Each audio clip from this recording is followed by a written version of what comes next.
ആഭ്യന്തര കലാപങ്ങൾ, ഭീകരവാദം, തട്ടിക്കൊണ്ടുപോകൽ സാധ്യത എന്നിവയുൾപ്പെടെയുള്ള സുരക്ഷാ ആശങ്കകൾ ചൂണ്ടിക്കാട്ടി പാകിസ്ഥാനിലേക്കുള്ള യാത്ര പുനഃപരിശോധിക്കാൻ യുണൈറ്റഡ് സ്റ്റേറ്റ് ഡിപ്പാർട്ട്മെന്റ് തങ്ങളുടെ പൗരന്മാരോട് അഭ്യർത്ഥിച്ചു. ജനുവരി 26 പുറപ്പെടുവിച്ച പുതുക്കിയ യാത്രാ ഉപദേശം അനുസരിച്ച് പാകിസ്ഥാനെ ലെവൽ 3 യാത്ര പുനഃപരിശോധിക്കുക എന്നതിന് കീഴിൽ ഉൾപ്പെടുത്തിയിട്ടുണ്ട്. ഇത് യാത്രക്കാർക്ക് ഉയർന്ന അപകട സാധ്യത സൂചിപ്പിക്കുന്നു. മുന്നറിയിപ്പില്ലാതെ തീവ്രവാദ ആക്രമണങ്ങൾ ഉണ്ടാകാമെന്നും ഗതാഗത കേന്ദ്രങ്ങൾ, ഹോട്ടലുകൾ, മാർക്കറ്റുകൾ, ഷോപ്പിംഗ് മാളുകൾ, സൈനിക സുരക്ഷാ സ്ഥാപനങ്ങൾ, വിമാനത്താവളങ്ങൾ, ട്രെയിനുകൾ, സ്കൂളുകൾ, ആശുപത്രികൾ, ആരാധനാലയങ്ങൾ, വിനോദസഞ്ചാര കേന്ദ്രങ്ങൾ, സർക്കാർ കെട്ടിടങ്ങൾ എന്നിവ പൊതുലക്ഷ്യങ്ങളാണെന്നും ഉപദേശം മുന്നറിയിപ്പ് നൽകുന്നതായി ഡോൺ റിപ്പോർട്ട് ചെയ്തു.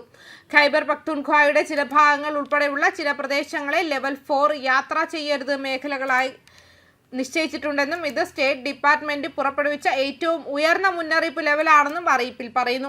ലെവൽ 4 പ്രദേശങ്ങളിലേക്ക് ഒരു കാരണവശാലും യാത്ര ചെയ്യരുതെന്ന് US പൗരന്മാർക്ക് നിർദ്ദേശം നൽകിയിട്ടുണ്ട്. കൊലപാതകവും തട്ടിക്കൊണ്ടുപോകലും ഈ പ്രദേശങ്ങളിൽ സാധാരണമാണെന്ന് വകുപ്പ് മുന്നറിയിപ്പ് നൽകുന്നു. പാകിസ്ഥാൻ വംശജർ ഉൾപ്പെടെ എല്ലാ US പൗരന്മാർക്കും മുന്നറിയിപ്പ് ബാധകമാണ്. പാകിസ്ഥാനിലെ പ്രാദേശിക നിയമങ്ങൾ പെർമിറ്റ് ഇല്ലാതെ പ്രകടനങ്ങൾ നിരോധിക്കുന്നുവെന്ന് സ്റ്റേറ്റ് ഡിപ്പാർട്ട്മെന്റ് മുന്നറിയിപ്പ് നൽകി. അത്തരം പ്രവർത്തനങ്ങളിൽ പങ്കെടുത്തതിന് US പൗരന്മാരെ കസ്റ്റഡിയിൽ എടുത്തിട്ടുണ്ടെന്നും ചൂണ്ടിക്കാട്ടി.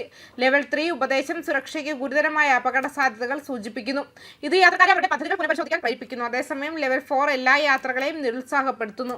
മാത്രമല്ല, പാകിസ്ഥാനിൽ ജോലി ചെയ്യുന്ന US സർക്കാർ ഉദ്യോഗസ്ഥരുടെ യാത്രയ്ക്ക് പാകിസ്ഥാൻ സർക്കാർ നിയന്ത്രണം ഏർപ്പെടുത്തിയിട്ടുണ്ട്. പാകിസ്ഥാനിൽ ജോലി ചെയ്യുന്ന US സർക്കാർ ജീവനക്കാർ രാജ്യത്തിന്റെ ചില ഭാഗങ്ങളിൽ ഔദ്യോഗികവും വ്യക്തിപരവുമായ യാത്രകൾക്കായി സഞ്ചരിക്കുമ്പോൾ സായുധ എസ്കോർട്ടുകളും കവചിത വാഹനങ്ങളും ഉപയോഗിക്കേണ്ടതുണ്ട്. KP പ്രവിശ്യ, ബലൂചിസ്ഥാൻ പ്രവിശ്യ, പാകിസ്ഥാൻ ഭരിക്കുന്ന ആസാദ് കാശ്മീർ, ഇസ്ലാമാബാദ്, ലാഹോർ, കറാച്ചി എന്നിവയ്ക്ക് പുറത്തുള്ള മിക്ക പ്രദേശങ്ങളിലും US പൗരന്മാരെ സഹായിക്കാനോ സേവനങ്ങൾ നൽകാനോ US സർക്കാരിന് പരിമിതമായ കഴിവേയുള്ളൂ. ഇസ്ലാമാബാദ്, ലാഹോർ, കറാച്ചി എന്നിവയ്ക്ക് പുറത്തുള്ള മിക്ക പ്രദേശങ്ങളിലേക്കും യാത്ര ചെയ്യുന്നതിന് പാകിസ്ഥാനിൽ ജോലി ചെയ്യുന്ന US സർക്കാർ ഉദ്യോഗസ്ഥർക്ക് ആതിഥേയ സർക്കാരിൽ നിന്നും പ്രത്യേക അനുമതി നേടേണ്ടതുണ്ട്. ചലനങ്ങളിൽ അധിക നിയന്ത്രണങ്ങൾ പെട്ടെന്ന് എപ്പോൾ വേണമെങ്കിലും ഉണ്ടാകാം. ഇത് പ്രാദേശിക സാഹചര്യങ്ങളെയും സുരക്ഷാ സാഹചര്യങ്ങളെയും ആശ്രയിച്ചിരിക്കുന്നു.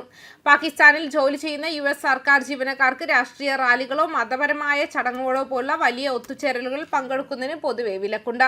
അറസ്റ്റ് ചെയ്യപ്പെടുകയോ തടങ്കലിൽ വയ്ക്കുകയോ ചെയ്ത ഇരട്ട US പാകിസ്ഥാൻ പൗരന്മാർക്ക് കോൺസുലർ സേവനങ്ങൾ നൽകുന്നതിന് US എംബസിക്കും കോൺസുലേറ്റുകൾക്കും പരിമിതമായ കഴിവാണുള്ളത്. പാകിസ്ഥാൻ നിയമം അത്തരം വ്യക്തികളെ പാകിസ്ഥാൻ പൗരന്മാരായി മാത്രം കണക്കാക്കുന്നു. പാകിസ്ഥാനിലെയോ ഇന്ത്യയിലെയോ പൗരന്മാരല്ലാത്ത ആളുകൾക്ക് വേണ്ടിയുള്ള ഏക ഔദ്യോഗിക പാകിസ്ഥാൻ-ഇന്ത്യ അതിർത്തി കടക്കാനുള്ള സ്ഥലം പാകിസ്ഥാനിലെ വാഗയ്ക്കും ഇന്ത്യയിലെ അറ്റാരിക്കും ഇടയിലുള്ള പഞ്ചാബ് പ്രവിശ്യയിലാണ്. നിങ്ങളുടെ യാത്രയ്ക്ക് മുൻപ് അതിർത്തി കടക്കലിന്റെ സ്റ്റാറ്റസ് സ്ഥിരീകരിക്കുക. ഇന്ത്യയിലേക്ക് പ്രവേശിക്കാൻ ഇന്ത്യൻ വിസ ആവശ്യമാണ്. അതിർത്തിയിൽ വിസ സേവനങ്ങളൊന്നും ലഭ്യമല്ല എന്നും വ്യക്തമാക്കിയിട്ടുണ്ട്. ന്യൂസ് ഡെസ്ക് കർമ്മ ന്യൂസ്.